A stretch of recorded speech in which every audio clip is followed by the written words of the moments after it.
ఆమె పేరు జానకి. ఒక సాదాసీదా మధ్యతరగతి కుటుంబానికి చెందిన అమ్మాయి. జానకి చిన్నతనంలోనే తల్లిదండ్రులు చనిపోతే ఆమె మామయ్య గారే ఆమెను సొంత కూతురు కంటే ఎక్కువగా చూసుకొని పెద్దదాన్ని చేశారు. ఆ తర్వాత ఆయనకు ఒక్కడే కొడుకైన కార్తిక్‌తో జానకికి వివాహం జరిపించారు. "ఈ ఇంటి మహాలక్ష్మి నువ్వేనమ్మా" అన్నారు. కార్తిక్ ఒక ప్రైవేట్ కంపెనీలో చిన్న ఉద్యోగం చేస్తూ జానకిని ఎంతో గౌరవంగా చూసుకునే అమాయకపు భర్త. వారి వివాహమైన 2 ఏళ్లకే జానకి మామయ్య గారు వృద్ధాప్య సమస్యల వల్ల వారం క్రితమే కన్నుమూశారు. ఆ బాధ నుండి ఆ కుటుంబం ఇంకా కోలుకోకముందే వారి ఇంటికి లాయర్ విశ్వనాథం గారు వచ్చారు. ఆయన చేతిలో మామయ్య గారు చనిపోయే ముందు రాసిన చివరి విల్లు ఉంది. లాయర్ గారు గంభీరంగా, "అమ్మా జానకి, మీ మామయ్య గారు చనిపోయే ముందు నీ పేరు మీద ₹1,00,00,000 ఆస్తి రాశారు" అని చెప్పారు. ఒక మిడిల్ క్లాస్ కుటుంబానికి ₹1,00,00,000 అంటే చాలా పెద్ద విషయం. కానీ జానకి మనసు సంతోషపడలేదు. ఎందుకంటే లాయర్ గారు వెంటనే నిట్టూరుస్తూ, "కానీ అమ్మా, ఈ ఆస్తి నీకు దక్కాలంటే ఒక కఠినమైన కండిషన్ ఉంది" అని చదివారు. ఈ ₹1,00,00,000 ఆస్తి జానకికి దక్కాలంటే తన వెంటనే తన భర్త కార్తిక్‌ని వదిలేసి ఈ ఇల్లు దాటి వెళ్ళిపోవాలి అన్నదే ఆ కండిషన్. ఆ మాట వినగానే జానకి కాళ్ళు వణికాయి. ఆమె చుట్టూ ఉన్న ప్రపంచం ఒక్కసారిగా ఆగిపోయినట్లు అనిపించింది. జానకిని, కార్తిక్‌ను అంతగా ప్రేమించిన మామయ్య గారు చనిపోతూ వారి కాపురం కూల్చాలని ఎందుకనుకుంటారు? పక్కనే కూర్చున్న కార్తిక్ వైపు జానకి చూసింది. అతను ఆ కండిషన్ విని కనీసం ఆశ్చర్యపోలేదు. పైగా తలదించుకొని మౌనంగా ఉండిపోయాడు. "కార్తిక్, వింటున్నావా? మామయ్య గారు మనల్ని విడిపోమంటున్నారు. అయినా నువ్వేంటి అలా మాట్లాడకుండా ఉన్నావ్?" అని జానకి ఏడుస్తూ అడిగింది. కార్తిక్ మెల్లగా లేచి జానకి కళ్ళల్లోకి చూడలేక, "లాయర్ గారు చెప్పింది నిజమే జానకి. నాన్నగారి సంతకం నకిలీది కాదు కదా" అని తన గదిలోకి వెళ్ళిపోయాడు. భర్త ప్రప్రథమంగా జానకిని వదిలేయమన్న కండిషన్‌కు ఎదురు తిరగకపోవడం ఆమె మనసును తీవ్రంగా గాయపరిచింది. ఎప్పుడూ జానకి చిన్న బాధను కూడా తట్టుకోలేని కార్తిక్ ఈరోజు ఇంత పెద్ద విషయం జరిగితే ఎందుకంత నిర్లిప్తంగా ఉన్నాడు? లాయర్ గారు వెళ్తూ, "జానకి, ఆలోచించుకోవడానికి నీకు వారం రోజుల సమయం ఉంది. సంతకం పెడితేనే డబ్బు వస్తుంది" అని చెప్పారు. జానకి మనసులో వేల ప్రశ్నలు సుడిగుండంలా తిరుగుతూ ఉండగా ఆమె మెల్లగా వారి గది వైపు నడిచింది. గది తలుపు కొద్దిగా తెరిచి ఉంది. లోపల కార్తిక్ తన తండ్రి ఫోటో పట్టుకుని ఒంటరిగా వెక్కి వెక్కి ఏడుస్తున్నాడు. "నాన్నగారు, నువ్వు అనుకున్నట్లే విల్లు బయటకు వచ్చింది. కానీ జానకి ఏడుపునేం తట్టుకోలేకపోతున్నాను" అని అతను అనుకోవడం జానకి వింది. ఆ మాటలు వినగానే జానకి వెన్నులో వణుకు పుట్టింది. ఈ విల్లు వెనుక కార్తిక్‌కు తెలిసిన ఏదో రహస్యం ఉందని అర్థమైంది. కార్తిక్ జానకి దగ్గర ఏదో చాలా పెద్ద విషయం దాస్తున్నాడని ఆమె మనసుకు స్పష్టంగా అనిపించింది. అసలు మామయ్య గారు తన భర్త గురించి దాచిన ఆ నిజం ఏంటో తెలుసుకోవాలని జానకి గట్టిగా నిర్ణయించుకుంది. మరుసటి రోజు ఉదయం కార్తిక్ ఆఫీస్‌కి వెళ్తున్నానని చెప్పి బయలుదేరాడు. కానీ అతని ముఖం చాలా నీరసంగా ఉంది. అతను వెళ్ళగానే జానకి అతని గదిలోకి వార్డ్‌రోబ్, ఆఫీస్ బ్యాగ్స్ అన్నీ వెతకడం ప్రారంభించింది. మామయ్య గారు అంత పెద్ద కండిషన్ పెట్టారంటే దానికి బలమైన కారణం ఈ గదిలోనే దొరుకుతుందని జానకి నమ్మకం. వెతుకుతూ ఉండగా కార్తిక్ పాత ఆఫీస్ ఫైల్స్ మధ్యలో ఒక తెల్లటి కవర్ ఆమెకు కనిపించింది.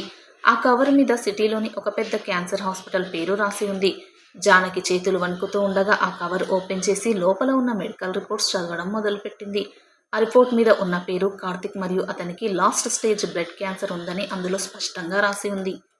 డాక్టర్లు కింద రాసిన నోట్ చూసి జానకి గుండె ఆగినంత పనైంది. అతను బతికేది ఇంకా కేవలం 6 నెలలు మాత్రమే అని ఉంది. ఆ రిపోర్ట్ చూడగానే జానకి కళ్ళ ముందు చీకటి కమ్మింది. నోరు మూసుకొని అక్కడే మోకాలపై కూలబడిపోయింది. తన కార్తిక్ తనకు దూరం కాబోతున్నాడా అనే నిజం ఆమెను బలి తీసుకున్నట్లు అనిపించింది. ఆ రిపోర్ట్ డేట్ చూస్తే అది మామయ్య గారు చనిపోవడానికి సరిగ్గా 2 వారాల క్రితంది అని తెలిసింది. అంటే కార్తిక్ ఉన్న ఈ జబ్బు విషయం అతనికి తండ్రికి ముందే తెలిసిపోయింది. ఇప్పుడు జానకికి మామయ్య గారు రాసిన ఆ విచిత్రమైన విల్లు వెనుక ఉన్న అసలు కారణం అర్థమైంది. కార్తిక్ చనిపోయిన తర్వాత జానకి అనాథైపోతుందని, ఆ బాధతో కుంగిపోతూ తన జీవితాన్ని పాడు చేసుకుంటుందని ఆయన బాధపడ్డారు. అందుకే కార్తిక్ బ్రతికుండగానే జానకి అతని నుండి దూరంగా వెళ్ళిపోతే ఆ విరహం అలవాటవుతుందని తండ్రి కొడుకులు ఈ ప్లాన్ వేశారు. అంతటితో ఆగకుండా ₹1,00,00,000 ఆస్తి ఉంటే జానకి ఎవరి మీద ఆధారపడకుండా తన కాళ్ళ మీద తను నిలబడుతుందని మామయ్య ఆలోచించారు. ఈ విల్లు రాయమని తన తండ్రికి చెప్పింది మరెవరో కాదు, స్వయంగా కార్తికే అని జానకికి అప్పుడు పూర్తిగా తట్టింది.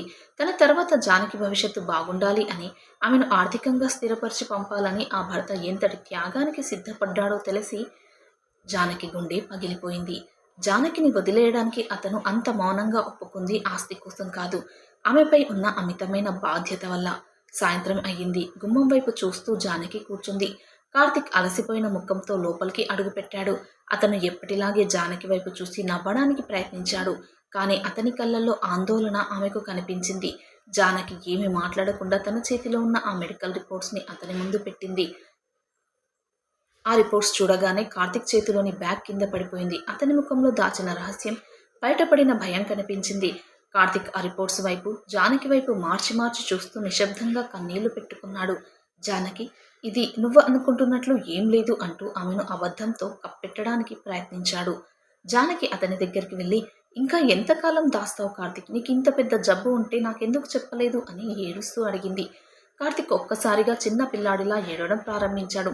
చెప్తే నువ్వు తట్టుకోలేవని దాచాను జానకి. నేను వెళ్ళిపోయాక నువ్వు ఒంటరిగా బాధపడడం నా వల్ల కాదు అన్నాడు కార్తిక్.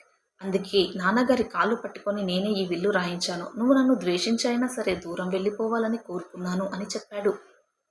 నువ్వు నన్ను వదిలేసి వెళ్తే నేను చనిపోయినప్పుడు నీకు అంతగా బాధ అనిపించదు. పైగా ఆ ₹1,00,00,000తో నువ్వు హాయిగా బ్రతకొచ్చు అన్నాడు.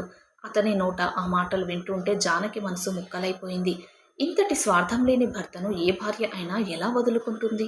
డబ్బు కోసం నిన్ను వదిలేసి వెళ్లే దాన్ని అనుకున్నావా కార్తిక్? నీకంటే నాకు ఆ ₹1,00,00,000 ఎక్కువైపోయాయా అని జానకి నిలదీసింది. నాకు ఆస్తి వద్దు, ఏమీ వద్దు. నీ ఆఖరి రోజులో నీ పక్కన ఉండి నిన్ను చూసుకునే భాగ్యం నాకు వద్దా అంటూ ఏడ్చింది. కార్తిక్ జానకి కన్నీళ్లు తుడుస్తూ, వద్దు జానకి, నువ్వు నా ఆరోగ్యాన్ని కల్లారా చూస్తూ నరకం అనుభవించడం నాకు ఇష్టం లేదు అని బ్రతిమలాడాడు. నువ్వు చదువుకున్న అమ్మాయివి. ఈ ఇల్లు దాటి వెళ్ళి ఆ డబ్బుతో కొత్త జీవితాన్ని ప్రారంభించి స్థిరపడు అన్నాడు కార్తిక్. తన భార్య భవిష్యత్తు బాగుండాలని ఏ భర్త అయినా ఇలాగే కోరుకుంటాడు కదా అన్నాడు. వారిద్దరి ఏడుపుతో ఆ గదంతా ఒక విషాద సాగరంగా మారిపోయింది.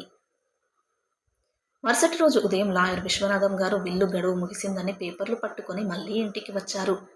లాయర్ గారు వారి ఇద్దరి ఎర్రబడిన కళ్ళను చూసి వారికి నిజం తెలిసిపోయిందని అర్థం చేసుకున్నారు. జానకమ్మ, కార్తిక్ కోరిక మేరకే అతని తండ్రి ఆ విల్లు రాశారు. ఇప్పుడు సంతకం పెట్టి నీ దారిన నువ్వు వెళ్లడమే మంచిది అన్నారు లాయర్. కార్తిక్ ఆ పెన్ను జానకి చేతికి ఇస్తూ ఆశగా, బాధగా ఆమె వైపు చూశాడు. సంతకం పెట్టే జానకి, నన్ను ప్రశాంతంగా వెళ్ళనివ్వు అని కార్తిక్ జానకితో అన్నాడు. జానకి చేతిలో ఉన్న పెన్ను వెణుకుతోంది. కంట్లో నుంచి నీళ్లు కాగితం మీద పడుతున్నాయి.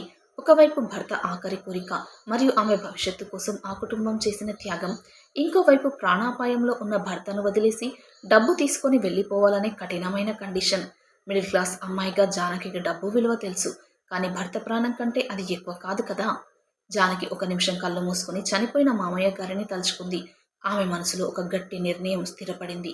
జానకి పెన్ను కింద పెట్టి ఆ విల్లు కాగితాలను అందరి ముందు 2 ముక్కలుగా చింపి అవతల పడేసింది. జానకి ఆ విల్లు పేపర్లను చింపేయడం చూసి కార్తిక్, లాయర్ గారు ఇద్దరు ఒక్కసారిగా నివ్వెరపోయారు. జానకి, ఏం చేశావు నువ్వు? ₹1,00,00,000 ఆస్తి చేజారిపోయింది తెలుసా అని కార్తిక్ కంగారుగా అన్నాడు. జానకి కార్తిక్ దగ్గరికి వెళ్ళి నిలబడింది. నాకు ₹1,00,00,000 ఆస్తి వద్దు కార్తిక్. ఆ డబ్బు కోసం నిన్ను ఈ స్థితిలో వదిలేసి వెళ్లేంత రాతి గుండె నాది కాదు అంది. నాన్నగారు నా మంచి కోసమే ఆ కండిషన్ పెట్టారు. కానీ నీ పక్కన ఉండే భార్య బాధ్యతను నేను వదులుకోలేను అని గట్టిగా చెప్పింది. జానకి పేపర్లు చింపేయడంతో ఆ ₹1,00,00,000 ఆస్తి మొత్తం లీగల్గా అనాథాశ్రమానికి బదిలీ అయిపోయింది. లాయర్ విశ్వనాథం గారి కళ్ళలో ఆనంద బాష్పాలు తిరిగాయి. ఆయన వారి వైపు చూసి ఎంతో గర్వంగా నవ్వారు. జానకమ్మ, నువ్వు నిజంగా ఒక గొప్ప భార్యవి. డబ్బు కంటే సంసారమే మిన్న అని నిరూపించావు అన్నారు లాయర్. కార్తిక్, ఇంతటి ఉత్తమమైన భార్య దొరకడం నీ అదృష్టం. తన ప్రేమ ముందు నీ జబ్బు కూడా ఓడిపోతుంది చూడు అని దీవించారు. లాయర్ గారు వెళ్ళిపోయాక కార్తిక్ ఎంతో ఆవేదనతో ఏడ్చాడు. ఈసారి అతని ఏడుపులో భయం లేదు, ఒక విధమైన ఆత్మసంతృప్తి కూడా ఉంది. నన్ను క్షమించు జానకి, నేను తక్కువగా అనుకున్నాను. ఇంత పెద్ద తప్పు చేశాను అన్నాడు కార్తిక్. ఇకపై మనం ఏ విషయాన్ని దాచుకోవద్దు కార్తిక్. నీకు వచ్చే ప్రతి కష్టాన్ని నేను పంచుకుంటాను అని జానకి అతని కన్నీళ్లు తుడిచింది. ఆ రోజు నుండి వారి జీవితంలో ఒక కొత్త అధ్యాయం మొదలైంది. ఆస్తి పోయినా వారి బంధం మరింత బలపడింది. జానకి కార్తిక్ ఉద్యోగానికి లీవ్ పెట్టించింది. అతని ఆరోగ్యం మీద పూర్తిగా శ్రద్ధ పెట్టడం ప్రారంభించింది. డబ్బు లేకపోయినా పర్లేదు, వారి దగ్గర ఉన్న కొద్దిపాటి పొదుపు మొత్తంతోనే సిటీలోని బెస్ట్ డాక్టర్ దగ్గరికి కార్తిక్ని తీసుకెళ్ళింది. ఆ కొత్త డాక్టర్ కార్తిక్ పాత రిపోర్ట్స్ అన్నీ చూసి వారిని కూర్చోబెట్టి ఒక వింతైన ముఖం పెట్టారు. కార్తిక్ గారు, మీకు ఈ రిపోర్ట్స్ ఇచ్చింది ఏ హాస్పిటల్ అని డాక్టర్ సీరియస్గా అడిగారు. డాక్టర్ అలా అడిగేసరికి జానకి గుండెల్లో మళ్ళీ భయం మొదలైంది. ఏమైనా ఊహించనిది జరిగిందా అని కంగారు పడింది. సిటీ ల్యాబ్స్ అండి, ఎందుకు డాక్టర్ అలా అడుగుతున్నారు అని కార్తిక్ తడబడుతూ చెప్పాడు. డాక్టర్ గట్టిగా నవ్వుతూ, మీకు అసలు క్యాన్సర్ లేదు కార్తిక్, ఇది కేవలం ఒక తీవ్రమైన ఇన్ఫెక్షన్ మాత్రమే అన్నారు. ఆ మాట వినగానే జానకి తన చెవులను తనే నమ్మలేకపోయింది. ఒక్కసారిగా ఆమె ఒంట్లో జీవం తిరిగి వచ్చినట్లు అనిపించింది. నిజంగానా డాక్టర్? మరి ఆ రిపోర్ట్స్‌లో అలా ఉందేంటి? అని ఏడుస్తూ అడిగింది. ఆ ల్యాబ్‌లో వేరే కార్తిక్ అనే పేషెంట్ రిపోర్ట్స్ మీకు మారిపోయాయి. ఇది కేవలం మెడికల్ నెగ్లిజెన్స్ మాత్రమే అని డాక్టర్ అసలు నిజం చెప్పారు. కార్తిక్‌కు కేవలం నయం చేయదగిన సాధారణ ఇన్ఫెక్షన్ మాత్రమే ఉందని, కొన్ని మందులతో తగ్గిపోతుందని డాక్టర్ హామీ ఇచ్చారు. ఆ మాట వినగానే జానకి కార్తిక్‌ని చూసింది. వారిద్దరి కంట్లో నుంచి ఆనంద బాష్పాలు వరదలా ప్రవహించాయి. హాస్పిటల్ నుండి బయటకు రాగానే వారిద్దరూ రోడ్డు పక్కన ఉన్న ఒక చిన్న గుడిలోకి వెళ్ళి దేవుడికి కృతజ్ఞతలు చెప్పుకున్నారు. విధి వారి జీవితంతో ఆడిన ఇంత పెద్ద ఆట చివరకు ఒక చిన్న పొరపాటు అని తేలడంతో వారి మనసులు తేలికపడ్డాయి. చూశావా జానకి, ఒకవేళ నువ్వు ఆ రోజే ఆస్తి కోసం నన్ను వదిలేసి వెళ్ళిపోయి ఉంటే ఈరోజు ఈ నిజం తెలిసేది కాదు అన్నాడు కార్తిక్. అవును కార్తిక్, డబ్బు కంటే కుటుంబమే గొప్పదని నమ్మాను కాబట్టే భగవంతుడు ఇలా కాపాడాడు అని జానకి అతనితో అంది. వారు ఇంటికి తిరిగి రాగానే లాయర్ విశ్వనాథం గారు వారి కోసం హాల్లో ఎదురు చూస్తూ కూర్చొని ఉన్నారు. వారి ముఖాల్లో ఉన్న ఆనందాన్ని చూసి, ఏంటమ్మా జానకి, అంతా మంచేనా? హాస్పిటల్లో ఏం చెప్పారు అని అడిగారు. జానకి లాయర్ గారికి డాక్టర్ చెప్పిన నిజం మొత్తం వివరించింది. కార్తిక్కు ఎలాంటి జబ్బు లేదని చెప్పింది. ఆ మాట వినగానే లాయర్ గారు కూడా ఎంతో సంతోషపడి సీటులో నుంచి లేచి నిలబడ్డారు. భగవంతుడు ఉన్నాడమ్మా, మీ ఇద్దరి పవిత్రమైన బంధాన్ని చూసి ఆయన ఈ అద్భుతం చేశాడు అన్నారు లాయర్ గారు. లాయర్ గారు నవ్వుతూ తన బ్యాగ్లో నుంచి ఇందాక జానకి చింపేసిన విల్లు కాగితాలను మళ్ళీ బయటకు తీశారు. జానకి ఆశ్చర్యంగా, లాయర్ గారు, నేను వీటిని చింపేశాను కదా అని అడిగింది. నువ్వు చింపేసింది కేవలం జిరాక్స్ కాపీలమ్మా. ఒరిజినల్ కాగితాలు నా దగ్గర సురక్షితంగా ఉన్నాయి అని లాయర్ ఒక పెద్ద రహస్యం చెప్పారు. మీ తండ్రి గారు చనిపోయే ముందు నాతో ఒక మాట చెప్పారు కార్తిక్ అని లాయర్ గారు అసలు విషయం చెప్పడం మొదలుపెట్టారు. ఆయన లాయర్తో, నా కోడలు డబ్బు కంటే నా కొడుకు క్షేమం ముఖ్యమని నమ్మి విల్లు పేపర్లు చింపేస్తే ఆ ఒరిజినల్ ఆస్తిని వారిద్దరికీ ఇచ్చేయి అని ముందే చెప్పారట. ఒకవేళ జానకి డబ్బు ఆశతో కార్తిక్ను వదిలేసి ఉంటే ఆస్తి ఆమెకు దక్కేది కాదు, కార్తిక్కు దక్కేది కాదు. మామయ్య గారు కేవలం జానకి నిబద్ధతను, ఆమె గుణాన్ని పరీక్షించడానికి మాత్రమే ఆ కండిషన్ పెట్టారని తెలిసి ఆయన దూరదృష్టికి జానకి హృదయం కృతజ్ఞతతో నిండిపోయింది. ఆ ₹1,00,00,000 ఆస్తి లీగల్గా మళ్ళీ వారి సొంతమైంది. కానీ ఈసారి వారికి ఆ డబ్బు కంటే వారి బంధం మీద నమ్మకం ఎక్కువైంది. కార్తిక్ తన తండ్రి ఫోటో వైపు చూస్తూ, నాన్నగారు, నీ పరీక్షలో నీ కోడలు గెలిచింది, మమ్మల్ని ఆశీర్వదించు అని దండం పెట్టుకున్నాడు. వారు ఆ ₹1,00,00,000 సగం డబ్బును నిజంగానే అనాథాశ్రమానికి డొనేట్ చేయాలి అని నిర్ణయించుకున్నారు. మిగిలిన డబ్బుతో కార్తిక్ ఒక మంచి వ్యాపారాన్ని ప్రారంభించి తన కాళ్ళ మీద తను సొంతంగా నిలబడ్డాడు. ఒక సాదాసీదా మిడిల్ క్లాస్ ఫ్యామిలీలో మెడికల్ రిపోర్ట్ తెచ్చిన తుఫాను తండ్రి గారి తెలివితో వారి జీవితాన్ని ఎంతో అందంగా మార్చింది. డబ్బు మనుషుల మధ్య బంధాలను విడదీయగలదు, కానీ ఆత్మీయత ఎలాంటి కష్టాన్నైనా దాటగలదని వారి జీవితం నిరూపించింది. ఇప్పుడు వారి చిన్న సంసారం ఎలాంటి భయాలు లేకుండా ఎంతో పచ్చగా సంతోషంగా సాగిపోతుంది. కార్తిక్ ప్రతిరోజు జానకిని ఎంతో గౌరవంగా చూసుకుంటాడు. ఎందుకంటే ఆనాడు ఆమె డబ్బును కాకుండా తన బంధాన్నే కోరుకుంది కాబట్టి.